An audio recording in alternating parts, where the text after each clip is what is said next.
Welcome to the comprehensive DDD guide.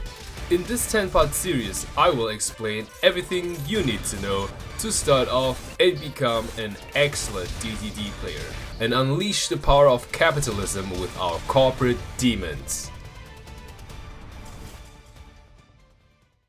Part 8. Advanced use of DDs. In the last part, we have learned how to use the hidden abilities of our DDDs correctly. So this time, we have to learn how to use our DDs correctly as well with their hidden abilities so that we can truly use the maximum potential of our deck. Because these doggos and these savants have some neat tricks up their sleeves. Let's begin with Orthros. Orthros is not only our level 4 tuner, our pop for back row, but he can actually special himself on damage. Not only effect damage that we inflict ourselves, but damage in general. Meaning if we don't have a monster on field and we have Orthros in the hand, we can actually prevent our opponent from OTKing us on that turn too, by simply specialing out on the field when we get damage. And this may come in clutch quite often, so keep that in mind. Okay, onto an example on how it would look like. This time we're playing against the King of Games as usual. He's the best demonstrator after all. Alright, our opponent summoned 2 Dark Magicians, and normally we would take 5000 damage. But since we have Orthros, we can special him out right in his turn, and then he can tank the damage for us. And that's it. Sometimes it helps out actually.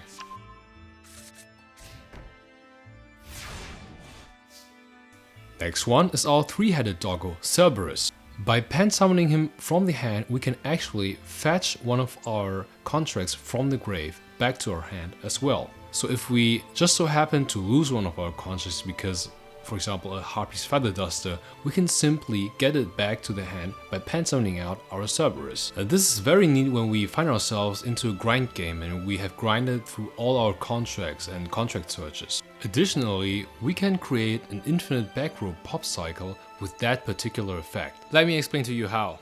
So imagine you have to play against a cringe stun player or someone who uses so many floodgates that you have to pop everything like at least once per turn, right? The goal is to set Orthros and Thomas as scales and have a dark contract with the gate in the field as well. We start off from the bottom left. We use Orthros pop effect to pop our contract for cost and then pop the back row of our opponent. Afterwards, we use the pen summon that we still have left over with our Cerberus, and then we pen summon Cerberus so that we can fetch our contract back that we just popped for cost. Then we have to use our Cerberus on the field as material or for destruction purposes so that it gets to the extra deck again, and then we can use Thomas's effect to fetch our Cerberus from the extra deck face up back to our hand.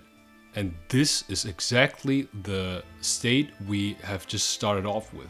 We can now set our contract that we still have, just fetch with our Cerberus effect, and then we can do it all over again next turn. Okay, here you can see the infinite pop cycle in action. We're up against Mekanko. Since we have Thomas already from our past turn, we have all the requirements with Orthros now in hand to gate to do the cycle. We activate Orthros to pop the contract and the back row.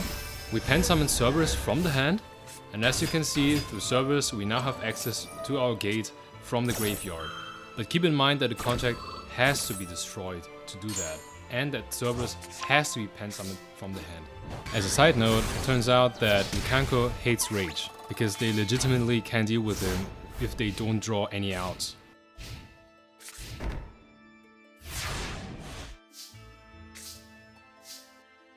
Now to our first savant, Copernicus. To be honest, 9 times out of 10 you will use him as body. Normal summon to use Foolish or special summon to use a Foolish too. So usually you don't use him as a scale. But sometimes it could be really useful to use him as scale, especially in a grind game. Because his effect negates the contract damage that you usually take on standby phase by popping itself for cost. So let's suppose you're on your last leg, right? You only have like 400 life points or like generally under 1000 life points, and the contract damage would kill you this turn. So how would you circumvent that? Well, if you have copper in hand, you don't have to worry. You just let it all out, and like if it gets 1000 damage, your copper will just tune in and says, no, I will pop myself to save you from the effect damage this turn. But keep in mind that as long as he's a scale, you're locked into pendulum summoning DDs. What could be really cool with that is to get to the last push on this grind game by having, for example, a Markinex on the field and a Copper as a scale, because the standby phase effect damage from the contract works as follows. When the effect damage is triggered, Copper will tune in itself and trigger its effect so that it can circumvent you from getting that effect damage so that you don't get killed. And with that, you have like one pen scale left or free, right? And because you have a Markinex on board too, Markinex's standby effect will then trigger because this pen scale is free, and you can decide to reset the Markinex as a scale as well. Meaning you can go from a scale 1 to a scale 10 and have the opportunity to actually special the other pen scale DD to the field too and recycle one from the grave. Here you can see it in action. First, you have to activate Gate's effect damage. Then, you activate Copernicus's effect damage negation. It will pop itself for cost. Now your scale is free and you can scale in Markinex. And that's it. That's the interaction. Okay, on to our next savant, our big head Thomas.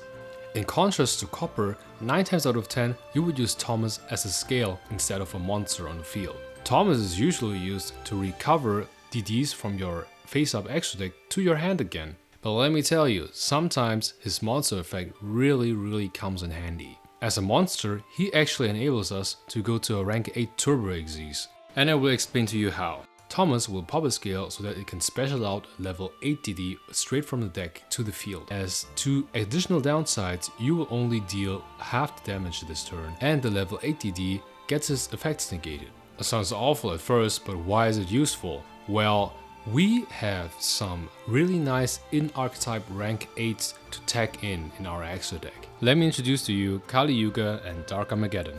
Most of you will know Kali Yuga from the Kali Yuga logs the Blackwing players usually pull off, but he's fairly competent in our own archetype as well. For everyone who doesn't know, well, Kali Yuga is a field negate and a heavy storm on legs, and it resets contracts onto our field too. Awesome for follow-up. Dark Armor, like his bright sibling, has a protection effect. It protects all your pent monsters from destruction effects, rendering Raigeki, for example, useless. Additionally, it's a great card to pop cards on the field too. And you can use it to recycle one of your face-up DDs and go and put it into the graveyard for follow-up play with Markinex, for example, creating very cool and innovative lines with our already established DDD board. So depending on the occasion, Thomas is a very great way to cheese out Kali Yuga or Dark Armor to the field without much commitment too, because you can go and do it in like 3 to 4 summons, making it Nibiru proof conveniently. Okay, here's an example on how to use Thomas's rank 8 turbo. The best way to do it is to use Rage, since Rage allows us to normal summon Thomas right onto the field. Now we set Rage, and afterwards we can normal summon Thomas, and then, because we have a scale left with Rage, we can pop Rage so that we can special out Ragnar.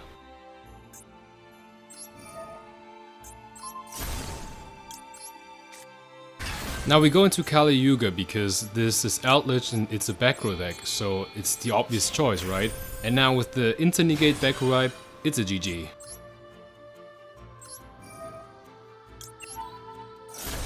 Now remember to reset your destroyed contracts onto the field.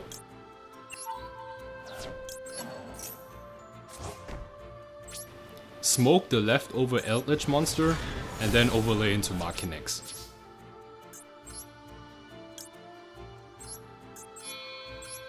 Pretty cool, right?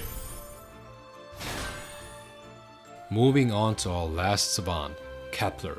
Kepler is already our MVP since it can search any contract that we need in a particular circumstance. His second field effect is very great too, because it can be used to bounce back any DD card from the field to the hand again. So let's suppose you need a DD that is currently on the scale and you don't have access to Markinex's specialing ability. You can then just simply summon your Kepler to bounce it back from the scale to your hand and then summon it, either by banishing your Swirl in the grave or by just summoning it by other means.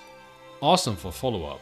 Now this is a replay against Chainburn, and as you can see, it's an advanced game state. I have enough resources to special out Rage, and now I want to bounce back my Rage with Kepler's effect so that I can special him out with Swirl, and now I can shut down his whole back row.